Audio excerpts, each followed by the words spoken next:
감당해야 되지 다음 세대를 양성하기 위해서 우리가 테필린 교육을 하고 있습니다.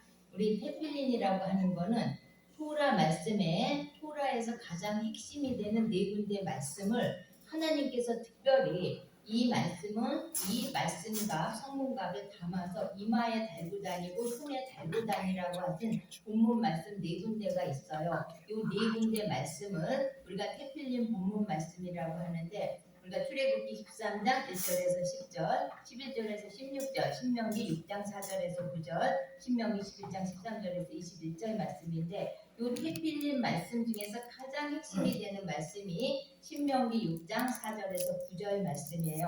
그래서 우리가 요거를 가장 핵심이 되는 테필린의 말씀이고 쉐마 말씀이라고 부르고 있는 지금 이 신명기 6장 4절에서 9절 말씀을 우리가 계속해서 살펴보고 있는 중이에요.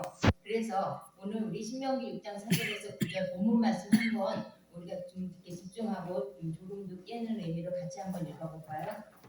시작. 이스라엘아 들으라. 우리 하나님 여호와는 오직 유일한 여호와이시니 너는 마음을 다하고 뜻을 다하고 힘을 다하여 내 하나님 여호와를 사랑하라. 오늘 내가 네게 명하는 이 말씀을 너는 마음에 새기고 내 자녀에게 부지런히 가르치며 집에 앉았을 때든지 길을 갈 때든지 누워 있을 때든지 일어날 때든지 말씀을 강론할 것이며 너는 또 그것을 내 손목에 내어 기호를 삼으며 내 미간에 붙여 표를 삼고 또 바카물에 기록할지니라. 아멘.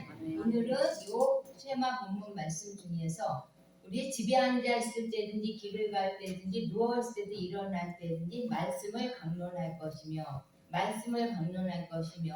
요것을 주제로 한번 살펴보도록 하겠습니다. 우리가 말씀을 강론한다는 거는 요 본문 말씀은 지금 가정에서 이루어져야 되는 말씀이기 때문에 우리가 말씀을 강론할 것이며 말씀의 강론에 대해서 알기 위해서는 과연 성경에서 말하고 있는 가정이 무엇인지 하나님께서 세우신 가정이 무엇인지 가정에 대한 올바른 이해가 필요한 것 같아요. 우리가 그냥 남녀가 좋아서 결혼해서 어쩌다가 자녀가 생겨서 가정이 구성되는 그것을 말하는 것이 아니고 정말 성경에서는 가장 하나님께서 창세기에서 교회를 세우기 전에 가정을 먼저 세우셨는데 하나님께서 세우신 가정에 우리가 개념조차 정확하게 알고 있지 못하기 때문에 우리가 가정이 쉽게 파괴되고 깨지고 이런 현상을 교회 내에서도 볼 수 있어요. 그래서 우리 오늘 정말로 하나님께서 세우신 가정 그 의미가 무엇인지 가정의 개념에 대해서 정말 남녀가 모여서 부부가 돼서 자녀를 낳아서 그것이 가정인가 우리 가정에 대해서 한번 살펴보도록 하겠습니다. 먼저 우리가 창세기 1장 1절 가장 성경의 처음 시작 우리 태초에 in the beginning 그리고 우리 원어로는 베레시트라고 하는데 요 그 히브리어는 그런 거 뭐라 그러지? 의미 글자잖아요. 글자 하나하나에 의미가 있는 글자인데 우리가 가정을 살펴보기 위해서 태초에 이 베레시트 요 의미를 히브리어 중심으로 한번 살펴보고 가정의 정의를 한번 내려보도록 하겠습니다. 먼저 우리 베레시트는 우리 오른쪽에서 왼쪽으로 한번 그 알파벳을 읽어볼까요? 시작. 베이트, 로시, 알렛, 신, 요드, 타우. 그런데 처음에 베이트하고 로시, 그 전에 요 베이트라고 하는 요 베이트는 무슨 의미냐면 집이라는 의미죠. 이 집은 작게는 가장 중심이 되는 게 가정, 교회, 우주라는 의미고 그 다음에 이 베이트와 로시 이거를 합한 것이 우리 마르라고 이거를 아들이라고 부르죠.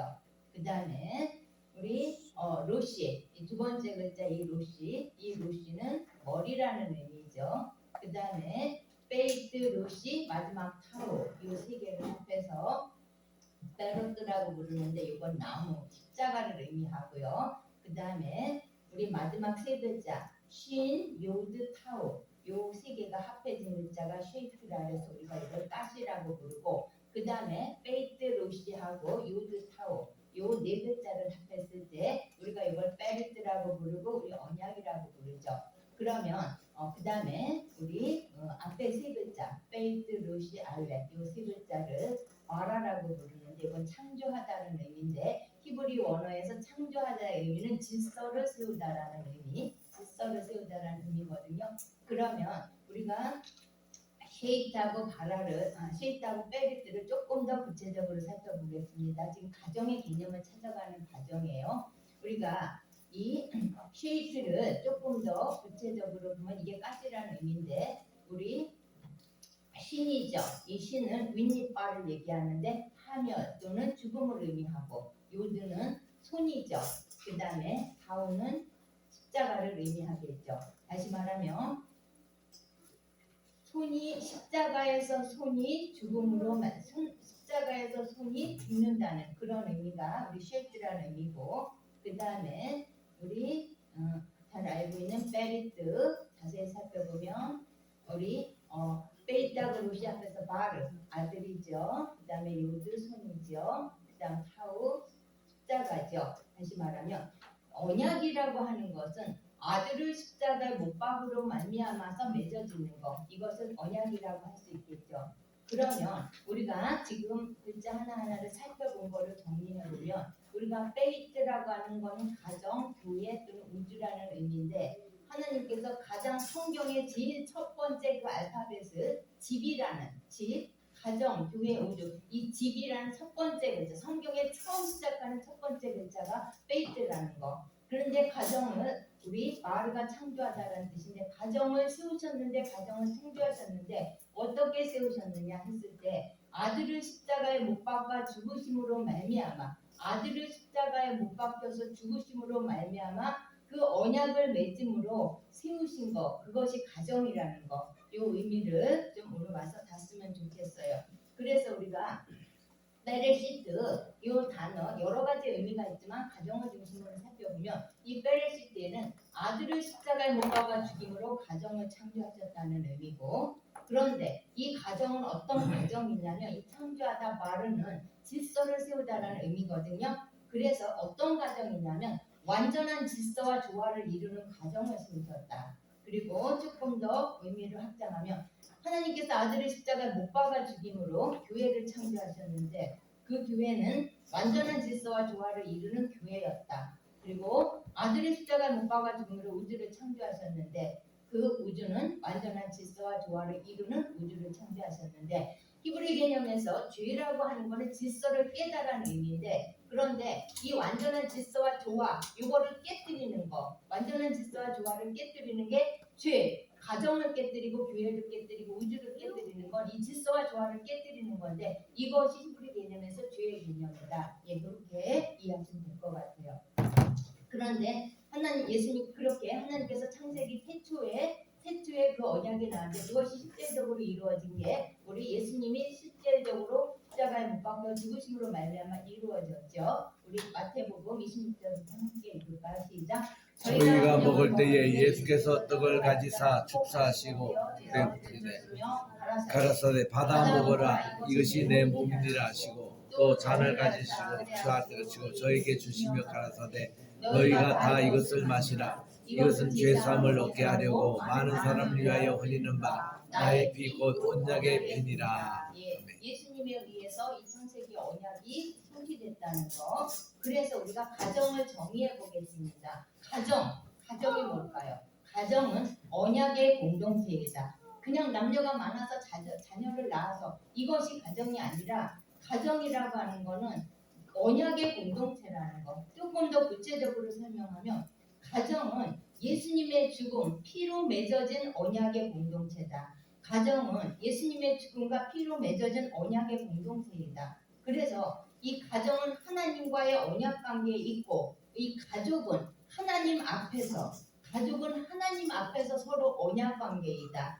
이것이 가정이라는 거. 정말 중요한 개념이에요. 정말 예수님의 피로 맺어진 공동체, 언약의 공동체, 그 피로 맺어진 피의 언약의 공동체가 가정이고 그래서 가정은 하나님과의 언약 관계고 가족은 하나님 앞에서 서로 언약 관계라는 거. 그거를 이해하시면 좋을 것 같아요. 그 유대인 랍비, 한국을 굉장히 사랑하시는 유대인 랍비가 한국에 오셔서 이렇게 말씀을 하셨대요. 지금까지 남북이 통일이 안 되고 있는 거는 주변의 강대국 때문도 아니고 그런 요인이 아니다. 그러면 왜 지금까지 대한민국이 이 한반도가 통일이 되지 못하고 있느냐 그랬을 때 이분이 이렇게 얘기를 하셨어요. 같이 읽어볼까요? 시작. 한반도가 남북이 통일이 되지 못하는 이유는 남만과 남을 붙을 그릇이 없기 때문이다. 그 그릇은 가정에서 그 나온다. 그릇은 어디에서 나온다? 가정에서 나온다. 남북이 통일이 안 되고 있는 거는 전체를 품을 수 있는 그릇이 없는데 그 그릇은 학교에서 나오는 것도 아니고 교회에서 나오는 것도 아니고 가정에서 나온다. 근데 이거를 역으로 얘기한다면 아직까지 남한과 북한을 품을 수 있는 그릇을 내는 가정이 한국에는 없었다. 이런 의미도 되겠죠. 예. 그래서 우리가 가정에 대해서 오늘 깊게 생각해봤으면 좋을 것 같아요. 그런데 우리가 지금 가정은 예수 그리스도의 피로 맺은 언약의 공동체라 그랬는데 우리 계약과 언약을 조금 더 구분해서 설명해 볼게요.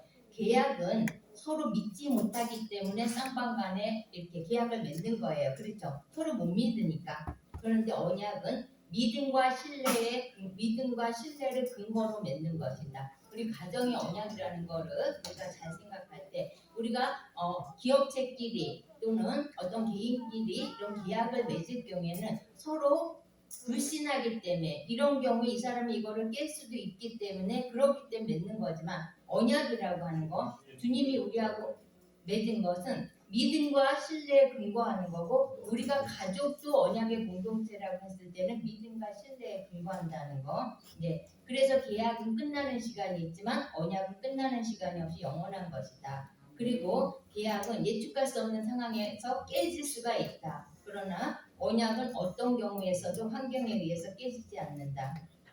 그 다음에 계약은 성과에 근거한다. 그러나 언약은 조건 없는 사랑과 헌신에 근거한다.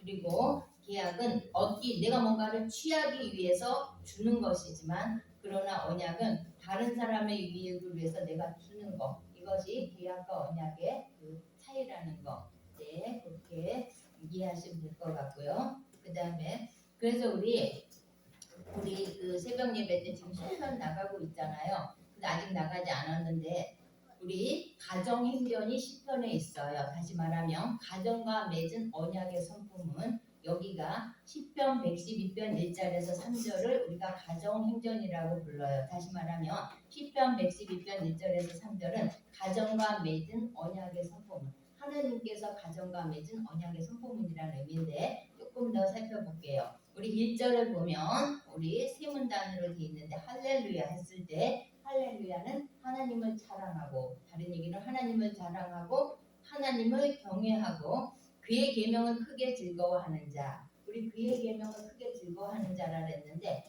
이거를 조금 더 원어적인 의미를 보면 그의 언약을 마음에 깊이 새기는 자라는 의미라고 그래요. 그의 언약, 지금 가정이에요. 그의 언약을 마음에 새기는 자. 이 자들에게 지금 복이 임하는데 이 복이 무슨 복이냐면 후손의 복이죠. 후손의 복.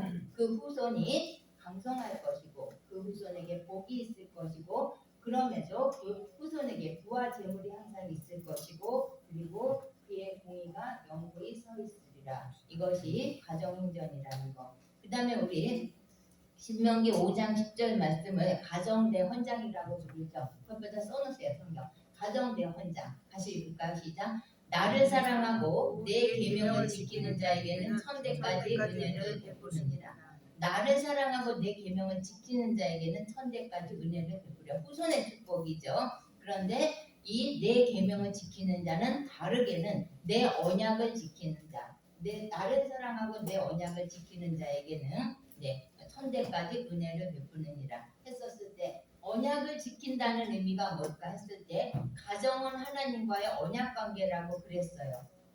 그러니까 다시 말하면 가정은 하나님이 세우셨고 하나님만이 지켜주실 수가 있고 보호할 수 있고 축복하시고 그런데 하나님께서 보호하시고 축복하기 위해서 먼저 한 가정은 하나님께서 세우신 하나님께서 정하신 완벽한 질서와 규례와 법도가 있는데 규례와 법도 하나님께서 이 가정에 세우신 규례와 법도 이것을 지키는 것이 선제적으로 되어졌을 때 하나님께서 이 가정을 지켜주시고 보호하고 축복하신다는 그런 의미예요.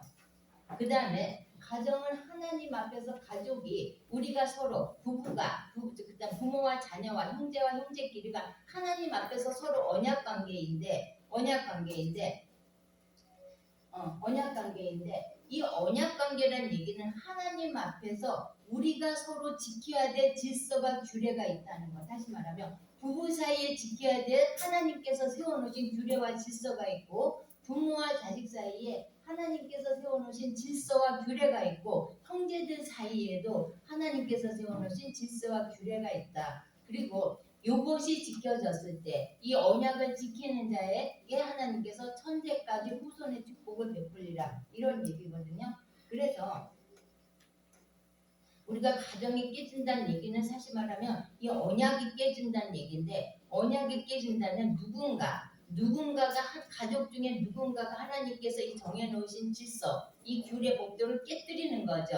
깨뜨렸을 때 이 언약이 깨지면서 가정이 깨지는 거기 때문에 가정이 깨지는 거다. 그래서 우리가 이 너와 나 이 사이에 있어서 우리가 하나님 앞에서 이게 언약의 관계라는 거 그리고 우리가 서로 지켜야 될 규례가 남편이 지켜야 될 규례와 질서가 있고 아내가 지켜야 될 규례와 질서가 있고 부모가 지켜야 될 게 있고 자녀할 게 있고 형제들 사이에 지켜야 될 거 이것이 있다는 거 그리고 이것이 지켜졌을 때 가정이 보존될 수 있다는 거 가정은 하나님의 예수 그리스도로 맺은 언약의 공동체라는 거 이거를 우리가 좀 깊이 새겼으면 좋을 것 같아요.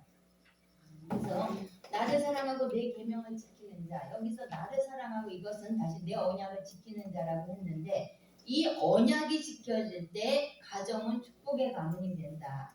그런데 이 언약이 효력을 상실했을 때 우리 호세아 6장 4절 말씀 같이 읽을까요? 시작. 내 백성이 지식이 없으므로 망하는도다. 내가 지식을 버렸으니 나도 너를 버려 내 제사장이 되지 못하게 할 것이요 내가 내 하나님의 율법을 있으니 나도 내 자녀들을 잊어버리리라. 네가 하나님의 이 언약을 잊었으니 언약을 깼으니 그 전에 이 가정 현장에서는 내가 천대까지 네 자녀를 보호하고 은혜를 줄 것이다 라고 약속을 하셨는데 후손이 이렇게 될 거라고 하는데 네가 이 언약을 깰 경우에 나는 네 자녀들을 잊어버리겠다 돌보지 않으겠다. 이 다시 말하면 하나님께서 그냥 내버려 두신다는 얘기가 아니라 이 언약이 효력을 상실하게 된다는 의미겠죠. 그래서 우리가 조금 더 무게 있게 이 과정을 생각했으면 좋을 것 같아요. 그러면 우리 이제 이 테필린에 대해서 그 이스라엘이 2000여 년 동안에 나라와 성전을 다 잃어버렸어요. 나라와 성전을 잃어버려서 정말 예배가 사라졌는데 그런데 어떻게 이들은 그 신앙을 보수하고 지킬 수가 있었고 예배를 보수할 수가 있었는가? 다시 얘기하면은 이들은 어떻게 가정을 지켜낼 수가 있을까? 이들이 성전을 잃어버리고 나라를 잃어버렸음에도 불구하고 지금까지 신앙을 지킬 수 있었던 것은 가정을 지켰기 때문인데 그렇다면 유대인들의 그 가정 교육에 있어서 가장 핵심이 되는 것은 무엇이었을까?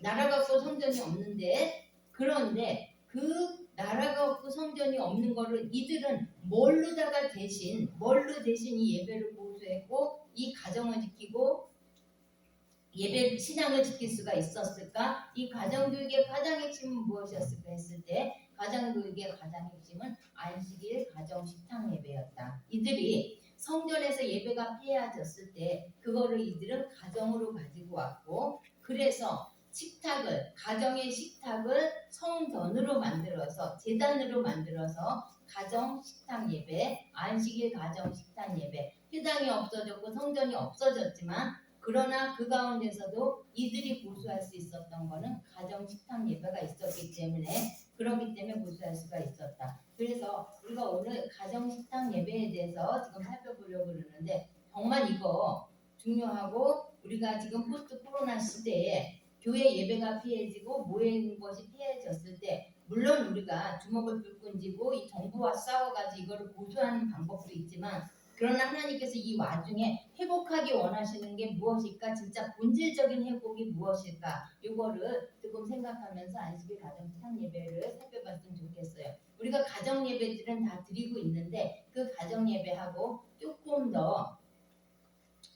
더 이거를 우리가 예배에다 더 접근을 하면서 그 안식일 가정 식탁 예배를 살펴보고 한번 교회에서 가정별로 해보면 놀라운 효과를 놀라운 결과가 있을 거라고 믿어요.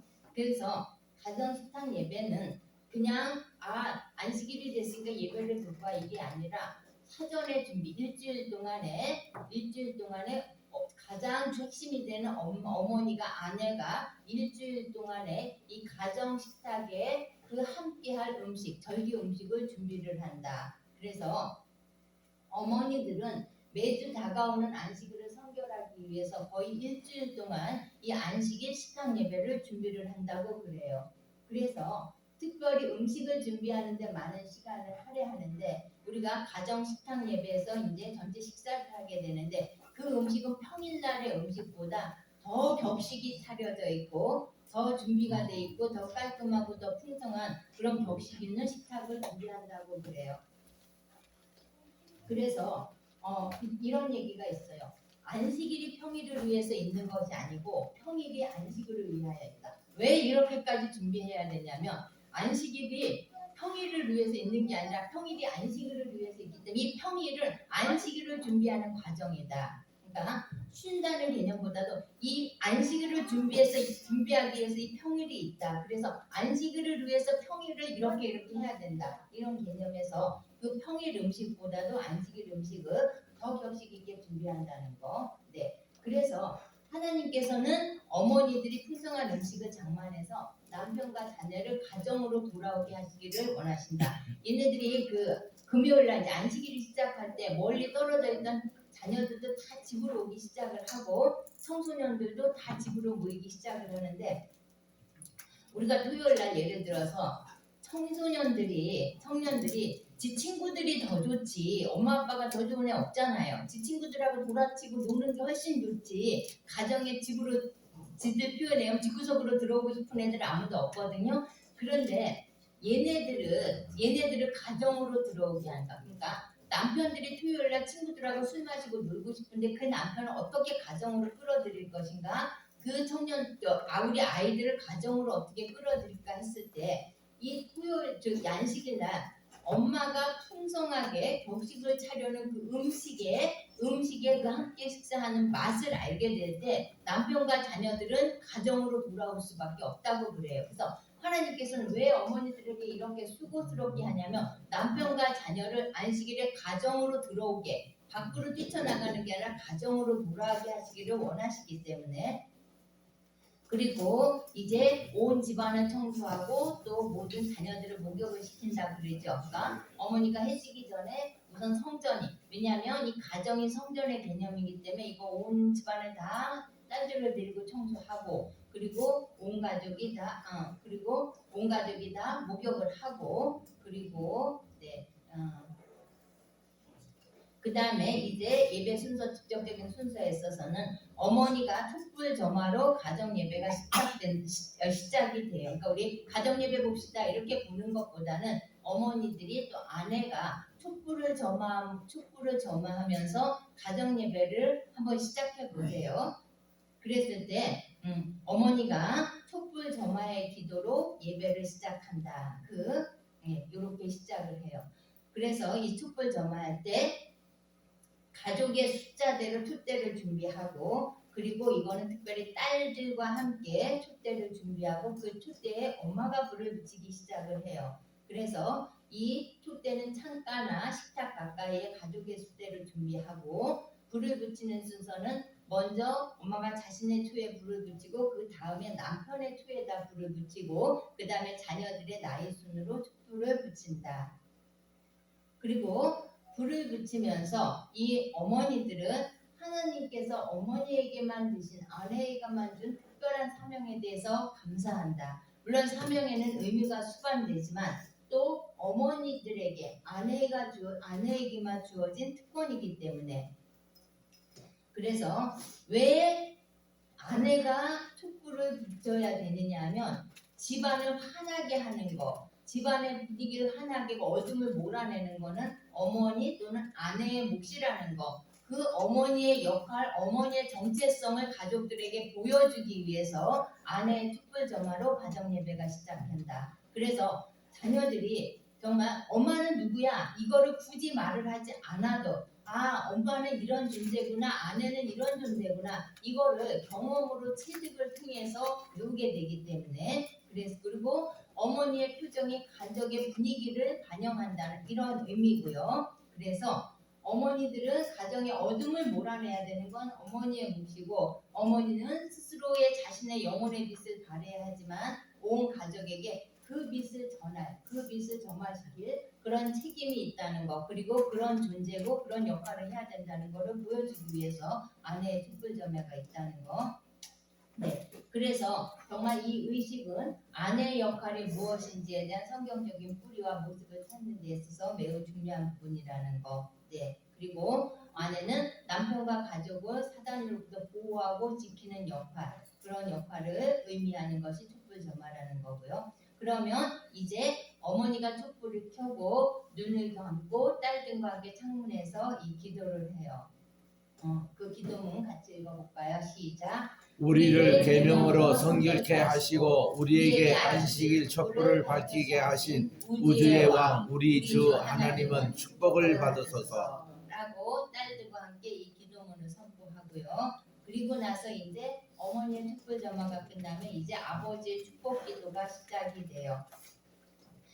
아버지의 축복 기도로 이어지는데 아버지는 제일 첫 번째 아내에게 그리고 첫째, 둘째, 셋째로 이어가면서 아버지가 안수하면서 축복 기도를 해주는데 여기서도 왜 이렇게 해야 되냐면 아버지가 누구인지 아버지의 정체성에 대해서 그리고 아버지는 어떤 존재인지에 대해서 이게 보여가 그 나타내 데몬스트레이션 하는 거죠. 예, 그래서 그리고 아버지에게는 축복권이 있다는 거, 아버지에게 이 안수, 이 권한이 있다는 거, 이거를 보여주는 의미죠.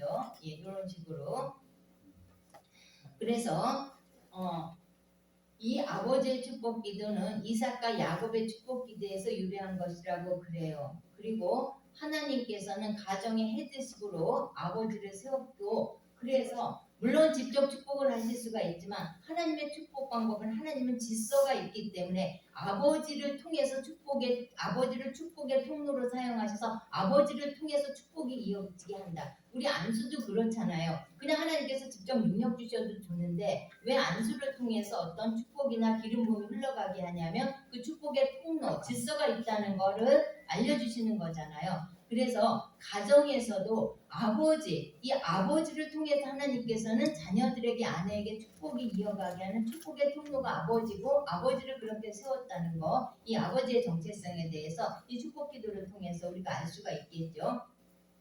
그래서 한 가정의 아버지는 그 가정의 제사장으로서 아내와 자녀들에게 안수 기도할 자격이 있다. 그래서 아버지가 만약에 일찍 돌아가셨다면 어머니가 대신 이걸 할 수가 있겠죠. 예. 그래서 우리가 지금 이런 말 많잖아요. 남자는 많아도 아버지는 없다. 예. 그리고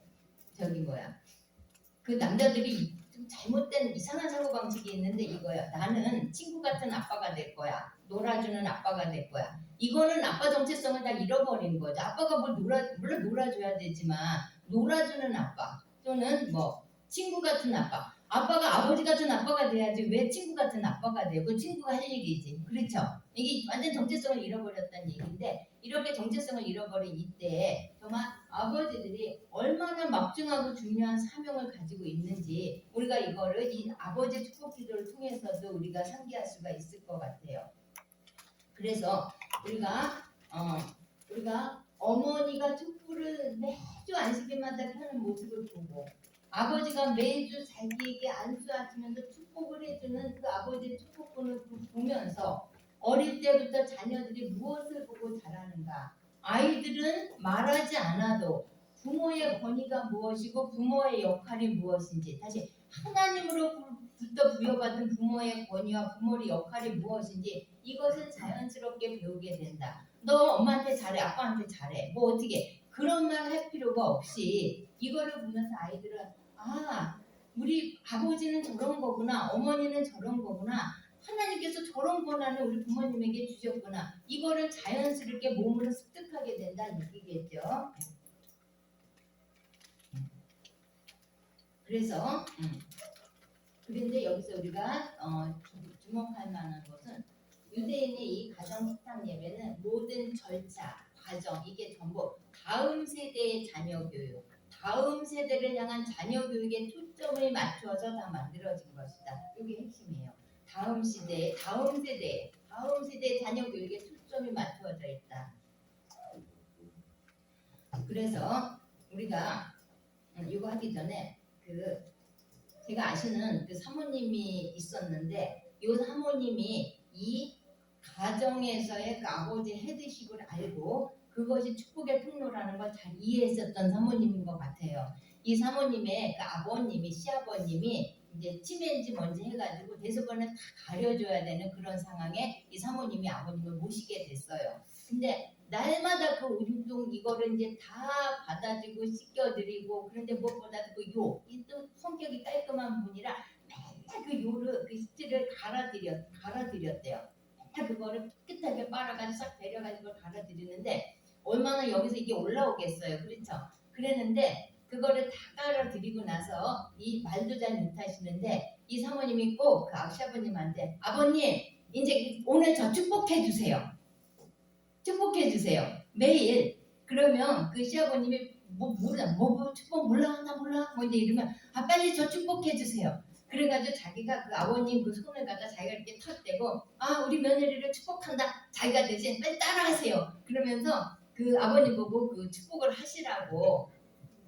그래서 자기가 정말 이런 이 상황을 통해서 아버님을 인정해드리고 그 아버님으로부터 이 축복이 흘러내리는 이 가문이 되게 하기로는 어떤 그런 일념으로다가 이 사모님이 그러다가 한 3달 만에 돌아가셨는데 3달 동안에 이렇게 했다고 그래요. 그래서 정말 이 사모님 지혜로우시구나. 그거를 불평하고 불망하고 이러는 것이 아니라 정말 가정을 잘 의미했고 그리고 그 와중에서 자기 가정을 어떻게 세울 것인지 정말 너무 지혜로우신 사모님이었다. 제가 그분을 보면서 그거를 배우게 됐거든요. 예. 그래서 우리 아들을 위한 축복 기도를 해지게는 이렇게 한다고 해요. 하나님께서 너를 에브라임 같고 문해색 같게 하시기를 원하노라. 그 야곱의 축복에서 이게 비롯된 거죠. 그래서 이게 담장 너머의 축복이다 이런 얘기도 있는데 그런데 이들이 이해하기는 그 유대인의 장로의 유전에 따르면 에브라임은 영적인 견고함을 상징하고 므낫세는 경제적인 창출 능력을 상징한다고 그래요. 그래서 에브라임 갖고 했을 때는 하늘의 신령한 복을 말하고 므낫세를 얘기를 했을 때 이 땅의 기름진 복을 말하는데 이들에게 있어서 영적인 것과 이 불을 분리하지 않고 이들의 깊은 사고에는 영성과 함께 부는 함께 따라온다는 거. 불을 함께 따라온다는 거 이거를 세속적인 거라고 무시하는 게 아니라 항상 불을 함께 창조해야 된다는 어떤 이런 의식이 있다는 거 알 수 있겠죠. 그래서 아들을 위해서는 이런 축복 기도를 하고요. 딸을 위한 축복 기도는 하나님께서 너를 사라와 리브가와 레와 라헬과 같게 하시기를 원하노라. 우리 창세기의 가장 주제가 족보 뭐라 그랬죠? 톨레도. 톨레도트잖아요. 그러니까 이들에게 있어서 너무나 이 믿음의 가문이 좋고 하나님의 이 대를 이어가고 하나님의 구속 사역의 이 가문이 중요하기 때문에 하나님께서 너를 사라와 리브가와 레와 라헬같이 하시기를 원하노라. 예, 이렇게 딸들을 위한 축복 기도를 이렇게 한다고 그래요. 그래서 우리가 이 유대인의 12지파를 이루는데 어떤 그 기본 틀이 되셨던 그 여인들이었고 더 나아가서는 구속사의 틀이 되어졌었던 그 여인들이고 그렇기 때문에 하나님의 이 구원 사역을 이루는데 공헌한 돕는 베틀로스의 믿음의 여인들이기 때문에 자기 딸들도 이런 딸이 되기를 이렇게 축복한다고 그래요. 그래서 우리 마무리 기도는 이제 아버지가 같이 읽을까 시작. 여호와는 내게 복을 주시고 너를 지키시기를 원하며 여호와는 그의 얼굴을 내게 비추사 은혜 베푸시기를 원하며 여호와는 그 얼굴을 내게로 향하여 드사 평강 주시를 원하노라. 예, 그래서 정말 이 가정에 있어서 제사장은 아버지라는 거, 그리고 가정의 제사장인 아버지가 정말 이렇게 자녀들을 위해서, 아내를 위해서 축복한 이 복은 가슴 깊은 곳에서 나온 거기 때문에 이거는 그대로 이루어진다고 이들은 믿고 있고, 사실 또 그대로 이루어지고 있고요. 그 다음에 세 번째로는 어머니의 촛불 점화가 있고 아버지 축복 기도가 있고, 세 번째는 어머니를 위한 또는 남편은 아내를 위한 축복송이 있다고 그래요. 그러니까 아내이자 어머니를 향해서 축복 노래를 부르는데, 남편과 자녀들이 함께 잠언 31장 거기서 그 현숙한 여인 이 부분을 읽기도 하고 노래해 주기도 한다고 그래요. 그래서 자녀들을 위한 축복송을 하고, 자녀들은 이 잠언 31장의 근거에서 엄마를 허그하면서, 다른 세상에 많은 여자들이 있지만 그 많은 여자들 때 우리 엄마가 최고야, 엄마 고마워요, 그래서 엄마를 허그해 준다고 그래요. 그리고 남편들은 이 세상에 수많은 여인들이 있지만 당신이 최고예요, 우리 가문에 들어와서 영적으로 활동적으로 우리 가문을 세워줘서 고마워요. 그래서 남편이 아내를 축복해주고 아내를 허그해 줄 때, 그럴 때 이때 아내와 엄마는 아내로서 엄마로서 가장 행복한 순간이 가정 예배 때, 이 축복송을 받을 때 이때가 가장 행복한 순간이고, 이때 정말 자기가 힘들었었던 거, 자녀를 위해서 가정에 힘들었던 모든 정말 스트레스나 아픔과 이런 것들이 다 치유되고 말끔히 회복되고 이렇게 되는 순간이라고 그래요. 그래서 그런데 이 시간을 통해서 자녀들은 그 엄마를 향한 섬김, 존경, 감사, 또 남편이 아내를 향해서 하는 것을 보면서 아이들은 자연스럽게 감사와 존경과 섬김이 무엇인지를 여기서 배우게 되는 그런 시간이다. 우리 잠언 31장 10절이요. 시작. 누가 현식한 여인을 찾아 얻겠느냐, 그의 값은 질주보다 더하니라. 28절. 그의 자식들은 일어나 감사하며 그의 남편은 칭찬하기를 덕행 있는 여자가 많으나 그대는 모든 여자보다 뛰어나다 하느니라. 고운 것도 거짓되고 아름다운 것도 헛되나 오직 여호와의 경외하는 여자는 칭찬을 받으리라. 아멘. 이 말씀 그대로 이제 식탁 예배에서 실행하고 있다는 거고요. 그 다음에 다 아시는 것처럼 이제 그 포도주를 나누는 시간이죠. 이럴 때도 가장인 아버지가 포도주 빚은 잔을 들고 가족 앞에서 기도하고, 그리고 먼저 그 포도주를 잔에 부으고 가족들에게 서열대로 분잔하도록 이렇게 하는 거죠. 네. 요 끝에는 우리 다일이에요. 네, 그래서 이 포도즙을 마신다는 것은 이 시간에 몸을 성결케 하는 시간, 예수 그리스도의 그 부혈하고 연관이 되겠죠. 그 다음에 애찬을 하고 나가지고 그 다음에 온 가족이 부엌의 싱크대 자리로 옮겨가서 아버지가 기도를 하신다고 그래요. 야고보서 우리 4장 8절 읽을까요? 시작. 하나님을 가까이 하라. 그리하면 너희를 가까이 하시리라. 죄인들아 손을 깨끗이 하라. 두 마음을 품은 자들아 마음을 순결하게 하라. 예, 손을 깨끗하게 하라. 그래서 부엌에 그 싱크대로 가서 아버지부터 이 손을 씻는 정결 의식을 행한다고 그래요. 그래서 가장부터 순서대로 오른손에 물 2번 붓고 왼손에 2번 붓고, 그래서 죄를 회개하고, 그리고 이거는 단순히 물을 손을 씻는 행위이지만 이 죄로 인해서 더러워진 자신의 마음과 영혼을 씻는 시간이겠죠. 근데 이때 해보면 알아요. 이때 회개형이 굉장히 부어져요. 저희도 고민을 많이 하다가 이 가정 식탁 예배를 교회에 적용을 해서 이제 그 토요일 저녁이면 각 가정마다 이 가정 식탁 예배를 이거 똑같은 순서대로 보게 하고, 그리고 인증샷을 그 밴드에 올리게 했어요. 근데 나중에 그 피드백을 보면 이제 가족끼리도 속상하고 이런 일도 많이 있을 수 있잖아요. 근데 이거 할 때 정말 여기서부터 이 통해가 터지고 회개형이 터지고 그런 일이 실제로 많이 일어나더라고요. 그래서 이때 회개형이 많이 부어지고, 그리고 우리가 죄는 가장 가까운 사람들에게 가장 많이 짓잖아요. 가족끼리 죄를 가장 많이 짓는데 이 시간에 정말 이 회개가 터지면서 서로 용서하고 용서를 구하고 그런 시간이 된다고 되겠죠. 그 다음에 이제 두 번째 빵을 떼고 아버지가 이제 기도하시고 식사하시고 이제 빵을 잘라서 가족들에게 이렇게 나눠주는 이런 시간이겠죠.